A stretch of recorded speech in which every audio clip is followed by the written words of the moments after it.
हनुमान।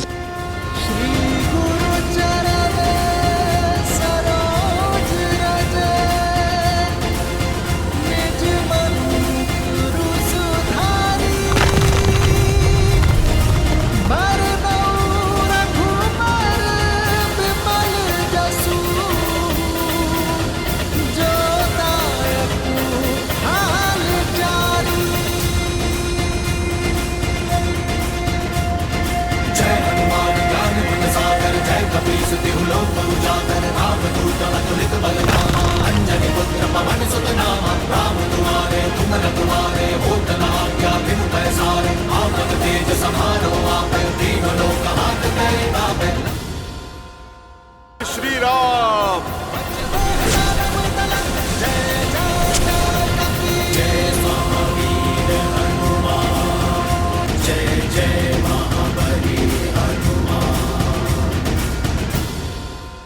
वैदराज, आप क्षमा करें, सारी बूटियां चमक रही थी। मैं संजीवनी को पहचान ही नहीं पाया, इसीलिए पूरा पर्वत उठा लाया। वैदराज जी, बस अब आप कुछ भी करके लक्ष्मण भैया को बचा लीजिए।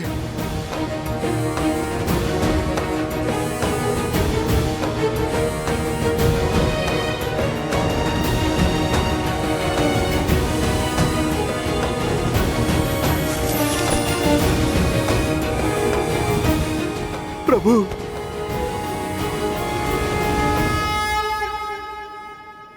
भाई का स्थान चरणों में नहीं, हृदय में होता है। हनुमान। लाए सजीवन लखन जियाए, श्री रघुबीर हर्षि उर लाए। हम एक कोख से नहीं जन्मे हनुमान, किंतु आज तुमने अपने कर्म से जो संबंध सिद्ध किया है वो संसार में अद्वितीय है। तुम हनुमान नहीं, राम की आस हो। हनुमान, तुम वो हो जिसके भरोसे राम सब कुछ छोड़ सकता है। तुम मेरे लिए भरत से कम नहीं हो हनुमान। जिस प्रकार भरत ने अयोध्या में मेरा कर्तव्य संभाला है, उसी प्रकार यहां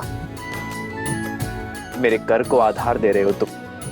तुम मेरे लिए लक्ष्मण, भरत और शत्रुघ्न के ही समान हो हनुमान। तुम मेरे लिए भरत ही हो हनुमान। मैं तुम्हारा ये उपकार। प्रभु, भाई उपकार नहीं करते, सहकार करते हैं। मैं तो आपका तुच्छ सा सेवक हूं, छोटा सा दास हूं। प्रभु, आपका ऋणी तो मैं हूं कि मुझे आपके इन पावन चरणों में स्थान मिला। आप बस मुझे सदा ही यहाँ रखना। आपकी भक्ति, आपकी सेवा ही मेरे जीवन का उद्देश्य है और आनंद भी। तुम मम प्रिय भरत ही सम भाई। जितनी पावन हनुमान की भक्ति है, उतना ही सुंदर श्री राम का उनके प्रति प्रेम है। भक्त को ही अपना भाई बना दिया। भक्त हो, भगवान हो या भाई, तीनों की राशि एक ही तो होती है और तीनों ही विश्वास की डोर से बंधे होते हैं। और विश्वास की इसी शक्ति के विषय में मैंने कहा था कि ये विश्वास कभी भ्रातृत्व, कभी भक्त और कभी भगवान बनकर हमारे समक्ष आता है, जिसमें एक ओर है प्रभु श्री राम के छोटे भाई भरत, जो उनकी भक्ति के रंग में रंग चुके, तो दूसरी ओर है उनके परम भक्त मेरे अंशावतार हनुमान, जिन्होंने अपने निस्वार्थ प्रेम से और अनन्य भक्ति से स्वयं अपने ही प्रभु के जीवन में उनके भाई का स्थान पाया है। प्रभु श्री राम ने हनुमान को अपने हृदय से लगाकर सदा सर्वदा के लिए अपने हृदय में स्थान दे दिया है। स्वार्थ के संसार में निस्वार्थ संबंधों की पराकाष्ठा सिद्ध की है।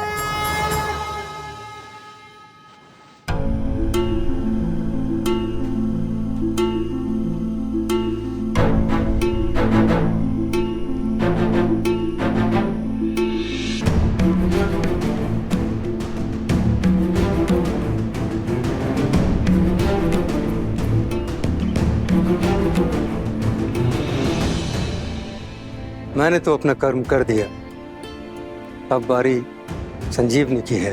आपका कार्य अभी तक पूर्ण नहीं हुआ है वैद्यराज। जो लक्ष्मण ने मेरे लिए किया है वही सब इन वानर वीरों ने भी किया है। जो मूर्छित पड़े हैं उन्हें भी संजीवनी का उपहार दे दीजिए।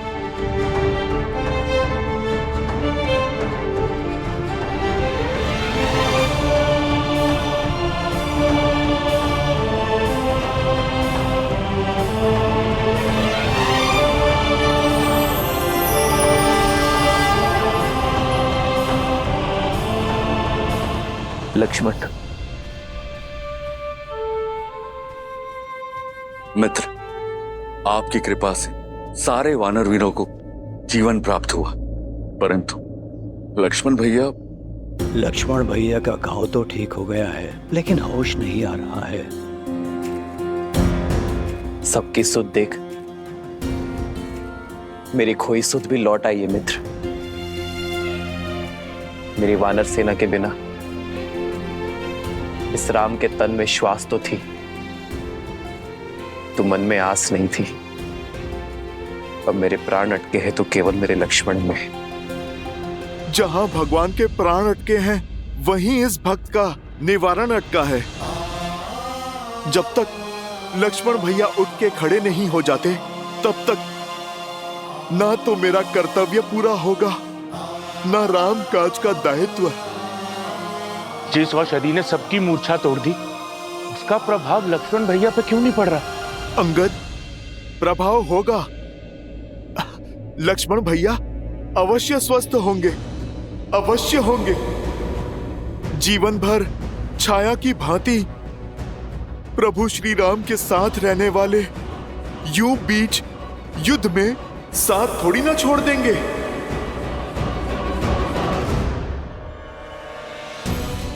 लक्ष्मण, यदि तुम्हारे प्राण नहीं बचे तो राम के भी प्राण नहीं बचेंगे, तो राम के भी प्राण नहीं बचेंगे। उठो मेरे लक्ष्मण, उठो। अपने नेत्र खोलो लक्ष्मण।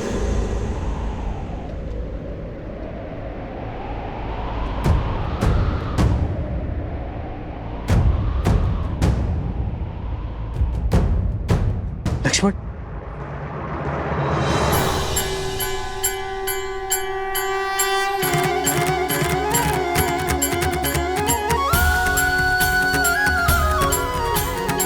लक्ष्मण,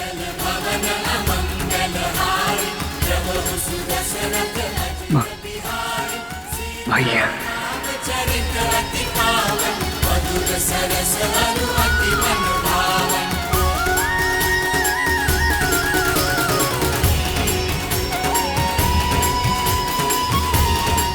लक्ष्मण, भैया उठो मेरे भाई।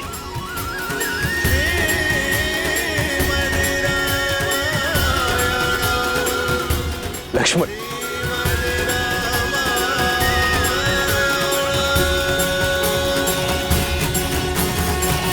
लक्ष्मण जी को चेताया था मैंने कि इंद्रजीत जिस प्रकार आपको ढूंढ रहा, राम, सामने आओ। अवश्य ही कोई महाघातक योजना लेकर आया है आपके लिए। इसीलिए आपके और इंद्रजीत के बीच पर आकर लक्ष्मण जी ने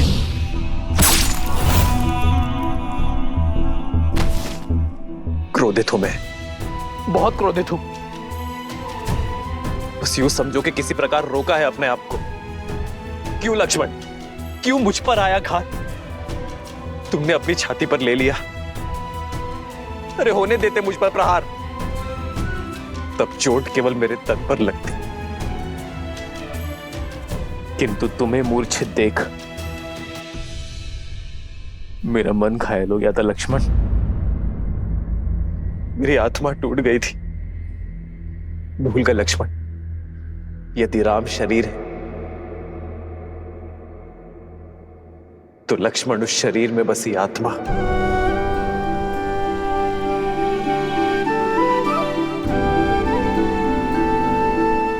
आप आहत हुए, इसके लिए मैं क्षमा प्रार्थी हूं भैया। परंतु मैंने जो किया उसके लिए नहीं। एक बार तो क्या भैया, अनगिनत बार भी यदि आप पर प्रहार होगा तो उस प्रहार को स्वयं पर लेने के लिए मैं सदा तत्पर रहूंगा। रघुकुल रीत सदा चली आई, प्राण जाए पर वचन न जाए। सिया राम जय जय राम, सिया राम जय जय राम, सिया राम जय जय राम, सिया राम जय जय राम। ये मेरी इच्छा है लक्ष्मण कि अगले जन्म में तुम मेरे बड़े भाई बनकर जन्म लो आदर्श और मैं तुम्हारी सेवा करूं।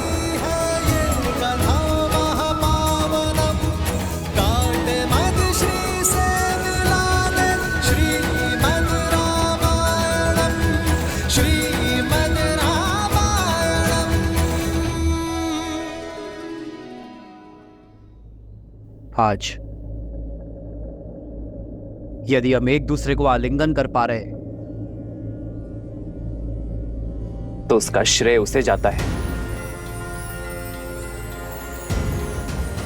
जिसने हमारे लिए हर सीमा पार की, प्रयास की, पराक्रम की और समय की भी हनुमान ने सच्चे रूप में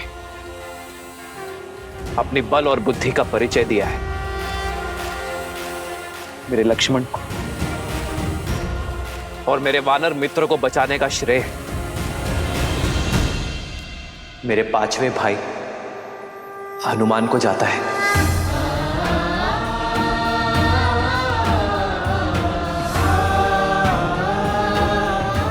और इस बार भी मेरी आनंद और प्रसन्नता का कारण हनुमान है।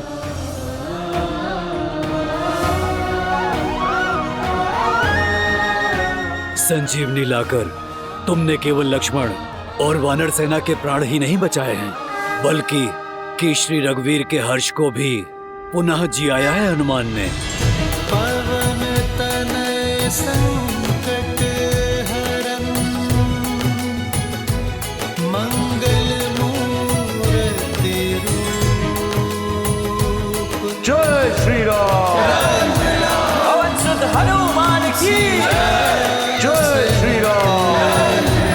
पवन सुत हनुमान की जय श्री राम। आभार महादेव। सुन रही हो त्रिजटा, मेरे श्री राम और हनुमान के जय जयकार की गूंज, उनके हर्ष की ध्वनि, वानर सेना के कुशलशील की हुंकार। सूर्य देव ने मेरे विश्वास का मान रखा, मेरी आशा को अस्त नहीं होने दी।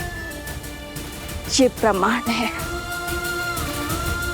श्री राम और हनुमान के प्रताप का प्रमाण, लक्ष्मण भैया की सुरक्षा का प्रमाण। इस गूंज को सुनकर मेघनाथ और रावण भी समझ जाएं कि श्री राम और हनुमान के होते हुए लक्ष्मण भैया पर कभी कोई आंच नहीं आ सकती। त्रिजटा, अब मेरे मन में ये जानने की उत्सुकता हो रही है कि इस पराजय के बाद राक्षस राज क्या करता है।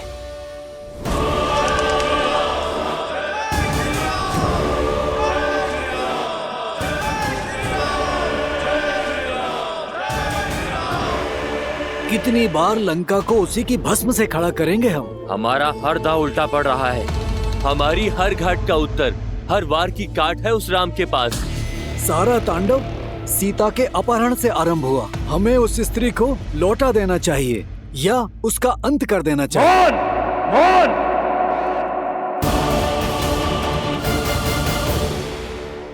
अपने मुख से पुनः सीता का नाम मत लेना। आश्चर्य होता है मुझे तुम्हारी मूर्खता पर। यदि तुम ये सोचते हो कि यह युद्ध मेरे सीता को अपहरण करने से हुआ है, यह युद्ध नर और राक्षसों के बीच है, मान और अभिमान के बीच है। वो नर स्वयं को श्रेष्ठित करना चाहता है और इसके लिए उसे देवताओं का संरक्षण भी है और सहायता भी। वो पुनः हमें उसी नर्क में ढकेलना चाहते हैं जहां से मैंने लंका को, तुम सबको, संपूर्ण राक्षस कुल को निकाला है। आज प्रश्न लंका की संपत्ति हमारे घरों, हमारे प्राणों का नहीं, प्रश्न है हमारे अस्तित्व का। मैं लंकेश दशानन रावण हमारी मर्यादा को क्षीण नहीं होने दूंगा, उस नर को जीतने नहीं दूंगा। राक्षस हैं हम, हमें हाथ बढ़ाकर मांगना नहीं आता, हाथ उठाकर छीनना आता है। क्या चाहते हो तुम? सीता को लौटाकर उस वनवासी की आन को बढ़ाना चाहते हो? रावण ने यदि कुछ सीखा है तो केवल जीतना, फिर चाहे वो बल से हो या छल से। इस संसार पर राज करना मेरा भाग्य है और अपने भाग्य के आड़े मैं किसी को आने नहीं दूंगा, फिर चाहे वो नर हो, वानर हो या कोई भी देव। ना ही वो नर जो स्वयं को नारायण कहता है। यदि वो मेरे मार्ग का कांटा बना तो उसे दंड के लिए सज्ज रहना पड़ेगा। जिस राम की जय घोष ने तुम्हारे आत्मविश्वास को नष्ट कर तुम्हें भयभीत कर दिया है, देखना देखना कैसे धीरे धीरे मैं उसका आत्मविश्वास तार तार करता हूं। मेरा वार उस पर नहीं, परंतु उस मरकटों की सेना के अंधविश्वास पर होगा। आज जो उसकी जय हो का नारा लगा रहे हैं, कल वही लोग उस पर थू थू करेंगे।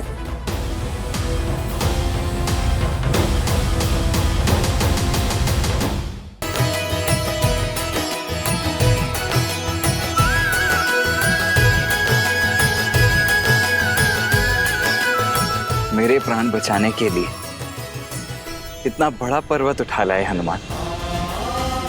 अद्भुत हैं आप और आपकी भक्ति। भैया, ये राम काज था। यदि आवश्यकता पड़ती तो मैं देवलोक को इस धरती पर स्थापित कर देता। अब तुम्हारा राम काज संपूर्ण हुआ हनुमान। अब समय आ गया है इस पर्वत को उसके निर्धारित स्थान पर छोड़ देने का।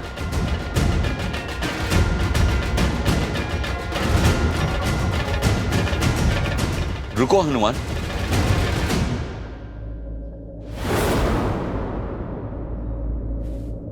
हनुमान तो आपकी भक्ति के कारण बिना कोई प्रश्न किए हमेशा रामकाज में आतुर रहता है। किंतु क्षमा करे मित्र, मेरा वानर मन इस काज का महत्व नहीं समझ पा रहा है।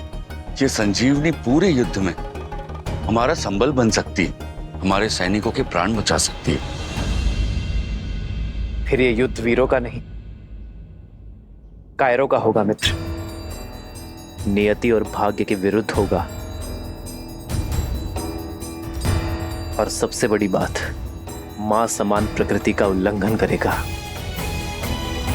चाहे सागर हो, पर्वत हो या मानव,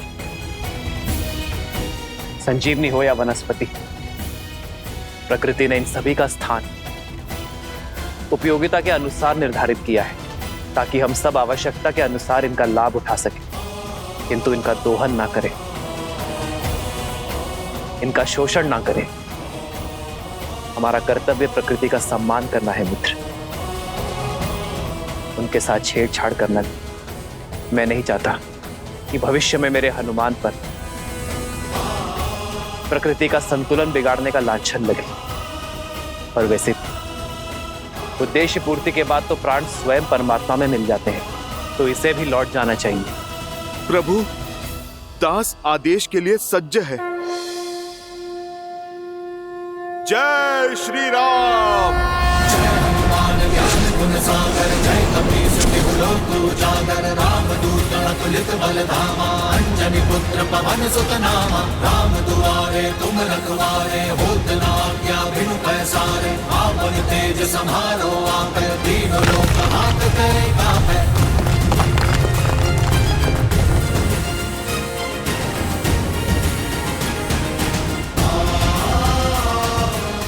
जय श्री राम।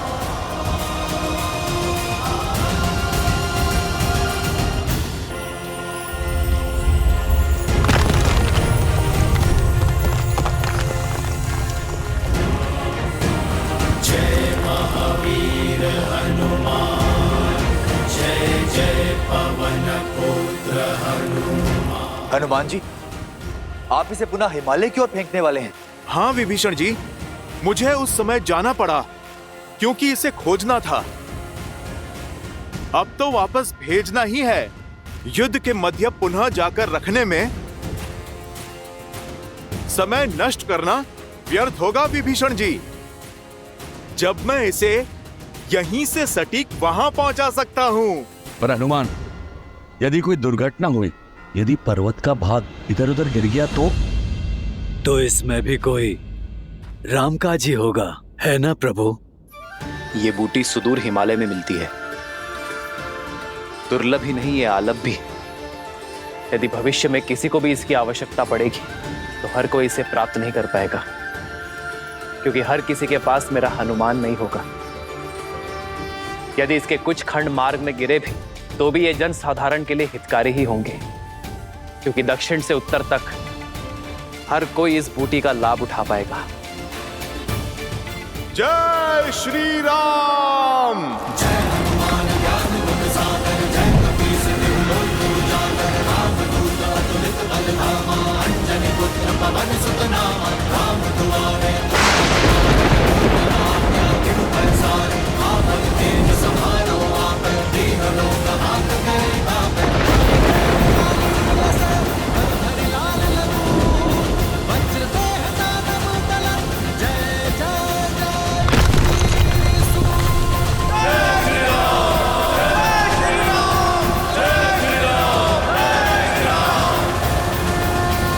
अद्भुत है मेरे राम का आयन।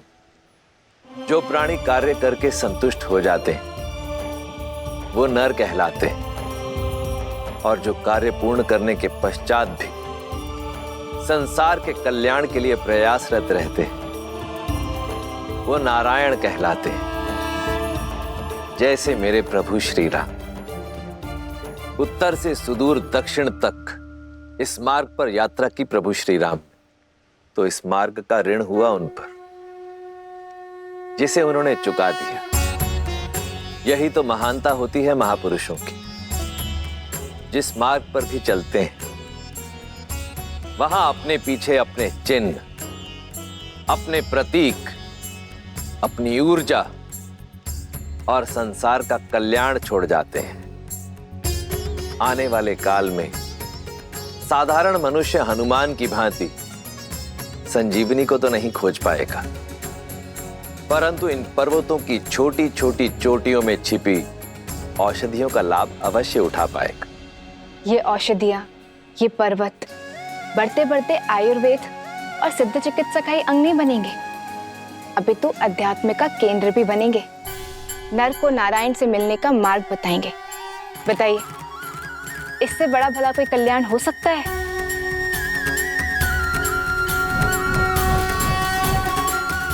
इस पर्वत ने तो नया रूप धर लिया, किंतु पर्वत से हट रखने वाले रावण के मन का कायाकल्प हो पाएगा क्या?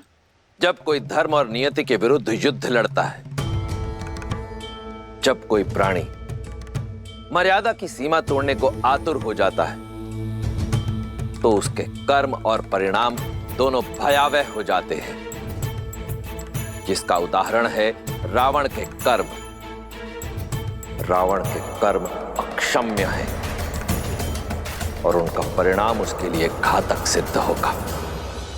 ओम ह्रीं निकुंभले शत्रुस्तंभ्य पाद्य पाद्य पट।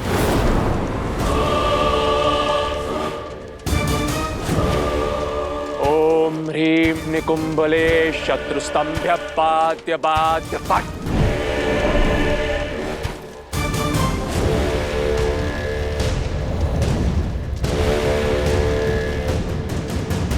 किसने मेरे यज्ञ को भंग करने का दुस्साहस किया?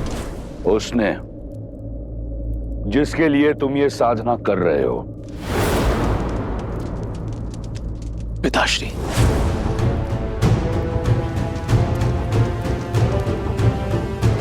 आप यहां सब कुशल तो है ना?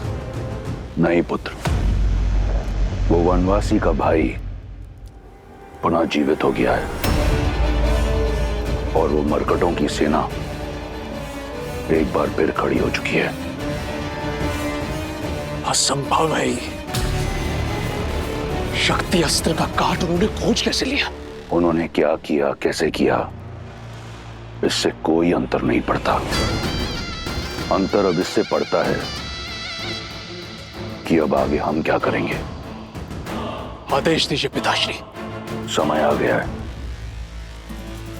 भावनाओं के भवंडर में फंसे राम के समक्ष सीता को ले जाया जाए, जिसके उपरांत क्या? जिसके उपरांत राम के समक्ष तुम सीता का शीश उसके धड़ से अलग कर देना।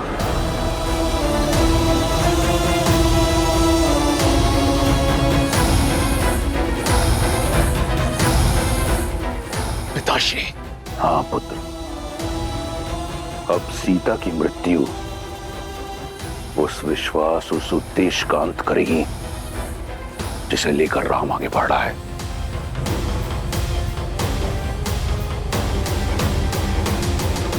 भोर से पूर्व रात्रि अधिक अंधकारमयी हो जाती है और वो अंधकारमयी रात्रि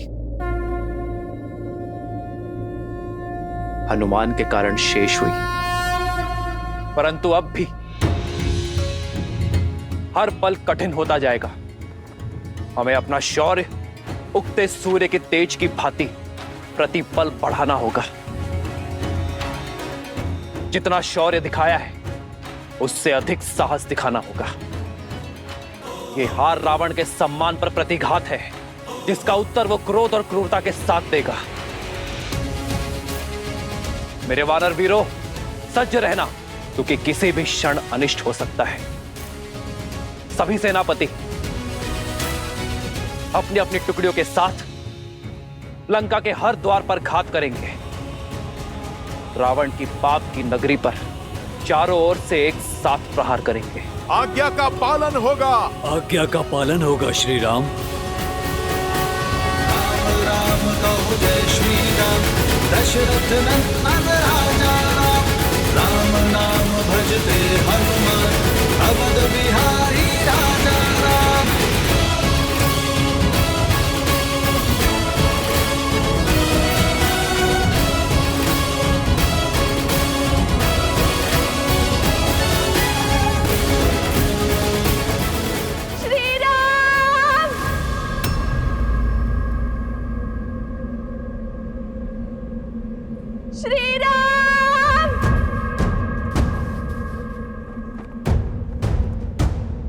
भैया ये तो भाभी माँ का स्वर है। हाँ।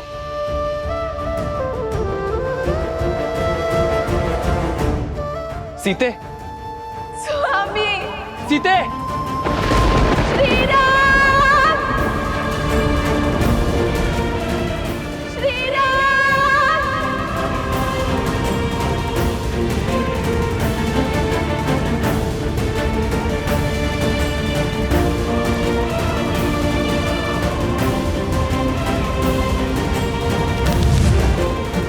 श्री राम।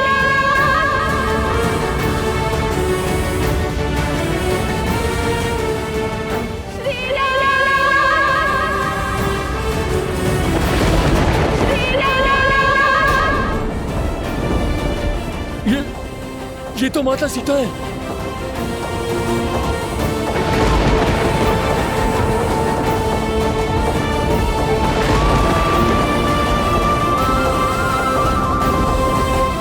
माता, स्वामी,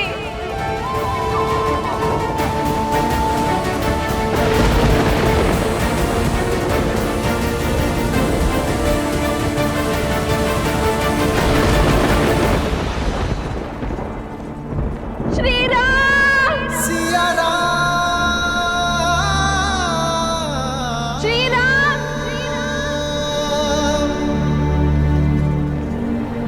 स्वामी, सीते,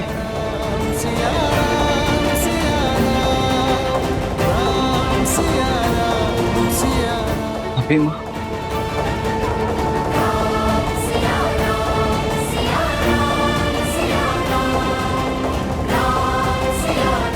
लगता है रावण माता सीता को लौटाने का संकल्प कर चुका है। सीते,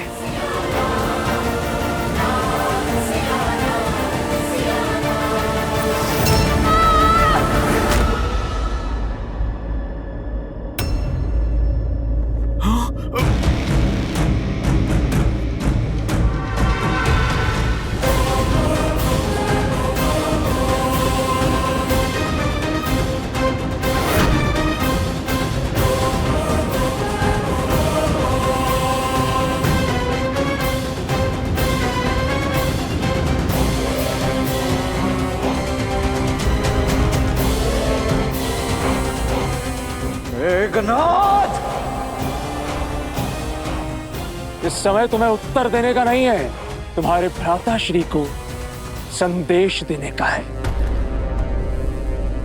राम, देखो, अपने पिताश्री की ओर से मैं तुम्हारे लिए उपहार लेकर आया हूं। इसी की आस थी ना तुम्हें, इसी के लिए वानरों को इकट्ठा किया, इसी के लिए सागर पार किया, इसी के लिए लंका को जलाया, और इसी के लिए मेरे अनुजों और काकाश्री की हत्या की तुमने। किंतु मेरे पिताश्री का हृदय बहुत उदार है, उन्हें लगा कि अब तक बहुत मूल्य चुका दिया तुमने, इसलिए इसे तुम्हें लौटा देना चाहिए। तो कहो राम, क्या तुम सज्ज हो अपनी सीता को स्वीकारने के लिए?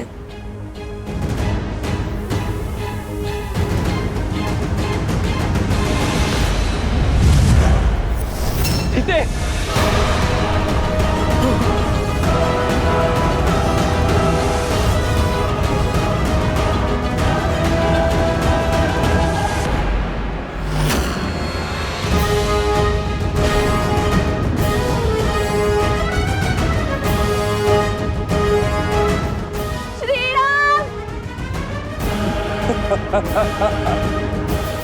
इतने से भयभीत हो गए तो फिर सीता के संहार का दंश कैसे सहोगे राम?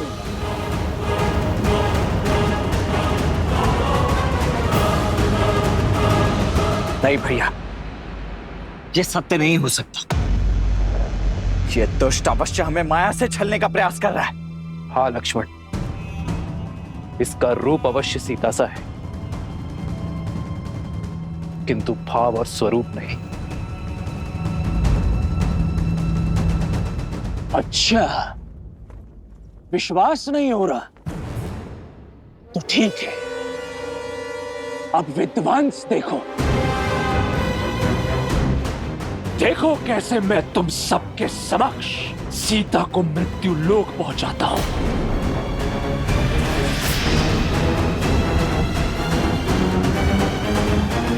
मैं आप ही की सीता हूँ श्री राम।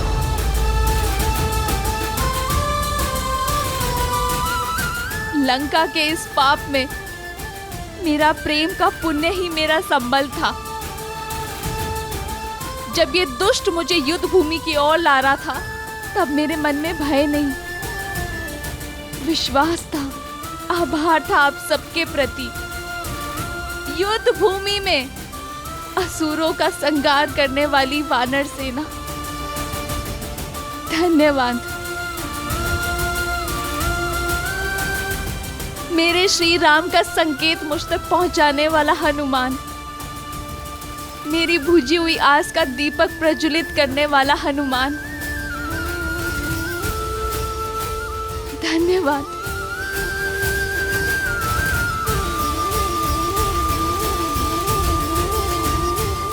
मुझे भाभी से अधिक मां मानने वाले, दिन रात मेरी सेवा करने वाले, मेरी रक्षा के लिए लक्ष्मण रेखा खींचने वाले मेरे लक्ष्मण भैया,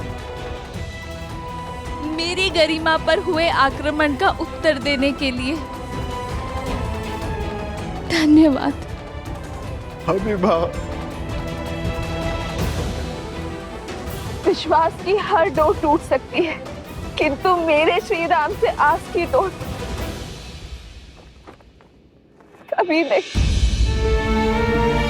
वनवास में पग पग पर मेरा ध्यान देने वाले, मेरी इच्छा पूर्ति के लिए स्वर्ण मृग तक का आखेट करने वाले, मेरे साथ के लिए सागर पर सेतु बनाकर यहाँ आने वाले, मेरा मन, मेरा तन, मेरे प्राण,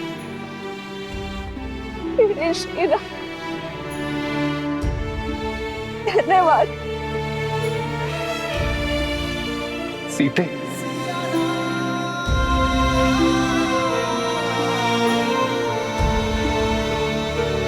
अर्जित नियति का यही लेख है आर्य। ना मैंने स्वर्ण मृग का हट किया होता, ना मैंने लक्ष्मण रेखा को पार करने का पाप किया होता, ना मेरे कारण हम सबको ये युद्ध का दंड भोगना पड़ता।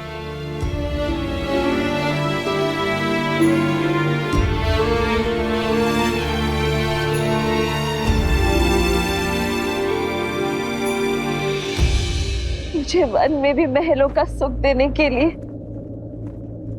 धन्यवाद श्री राम। वनवास को भी वैकुंठ वास बनाने के लिए धन्यवाद श्री राम। हर बाधा से लड़ यहाँ तक आने के लिए धन्यवाद श्री राम। अपने अंतिम दर्शन का लाभ देने के लिए धन्यवाद श्री राम।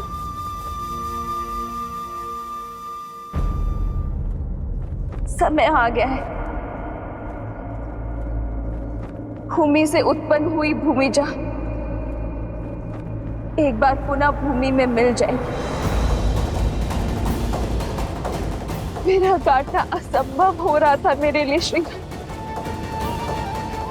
मृत्यु का ये मार्ग मेरा उद्धार है। नहीं सीते,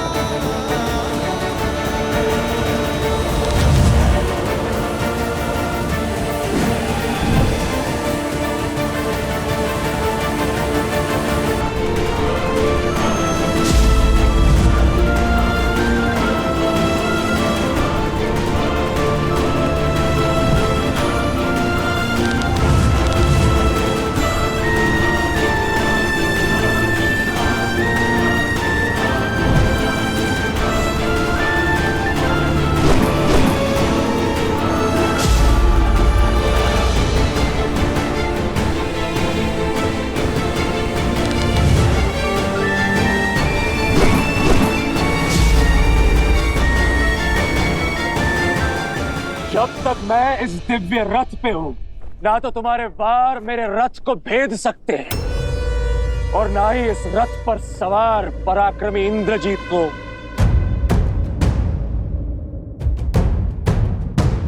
क्रम का साथ होता है।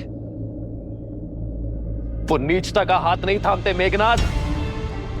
एक स्त्री के गर्दन पर शस्त्र रखने के बाद इंद्रजीत कहलाने का अधिकार भी खो चुके हो तुम। एक देवी के उपासक को उनके आशीष की शक्ति से एक युक्त योद्धा को एक निहत्थी स्त्री पर बल का प्रयोग करना शोभा नहीं देता। निहत्थी स्त्री मेरी बुआ शूर्पनखा भी थी। उनके अंग भंग कर दिए तुमने, तब तुम्हारे मन में यह विचार नहीं आया? इंद्रजीत, वो शूर्पनखा के पाप का दंड था, इसीलिए धर्म था, किंतु तुम ये अधर्म कर रहे हो। एक भाई के धर्म का परित्याग करने वाले, जाति और देश धर्म से विद्रोह करने वाले, आप जैसे विश्वासघाती के मुख से धर्म की बातें शोभा नहीं देती काकाश्री। लंका और लंकेश के लिए युद्ध का केवल एक ही नियम है, विजय, और उसके लिए शत्रु पर वहां प्रहार करना होता है जहां पर उससे सबसे अधिक पीड़ा हो। मैं भी वही कर रहा हूं। अपने शत्रु के नेत्रों के समक्ष उसके संबल पर, उसके बल, उसकी आशा, उसका सब कुछ तोड़कर